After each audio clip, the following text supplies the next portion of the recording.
Aquests 5 anys, per desgràcia, no han servit per millorar les condicions de vida de la majoria social del país, sinó tot el contrari. La pregunta que ens fèiem, conseller Homs, és: estem avui millor o pitjor que abans? Socialment, democràticament i nacionalment. Estem millor socialment? No, perquè avui Catalunya és el segon país líder d'Europa en desigualtats gràcies a les polítiques de Convergència i Unió.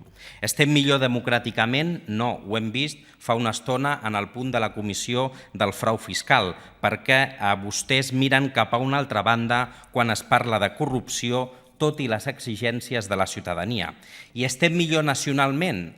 Doncs mirin, tampoc, perquè vostès estan venent la poca sobirania que tenim i les poques estructures d'estat, vostès les estan venent als seus amics més poderosos. Avui, per tant, amb vostès, Catalunya és un país més desigual, és un país menys transparent i és un país amb menys autogoverns perquè l'estan venent al capital privat. Vostès han implementat retallades ideològiques, no retallades pressupostàries, moltes d'elles no retallades obligades per l'Estat, no imposades per la Troika, o no només imposades per la Troika. Vostès han tingut les tisores a la mà, quan han tingut les tisores a la mà, han tingut molt clar per on començar i han tingut molt clar quins privilegis no tocar. Vostè ni abans, ni ara, ni segurament a partir del 28 de setembre defensaran la sobirania de les classes populars, perquè totes les seves mesures han anat orientades a escanyar els més febles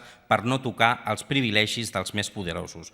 El que passa, senyor Homs, és que ja estem en temps d'esperança i l'esperança d'aquest país passa per canviar també el seu govern, la il·lusió i l'esperança de donar resposta a l'emergència social, nacional i democràtica, de canviar d'arrel el model social i econòmic, de construir una Catalunya millor, amb més justícia social i més ecològica. El 24 de maig va arribar una gran onada de canvi a molts ajuntaments de Catalunya i de la resta de l'Estat. Hem viscut els anys de la marea de la protesta, de gent mobilitzada protestant contra els governs antisocials com els seus, i ara volem passar a les marees de la proposta, les marees que ens vestim de candidatures electorals per disputar el poder a tots vostès, per guanyar-los a les urnes i per governar obeint els interessos de la majoria social.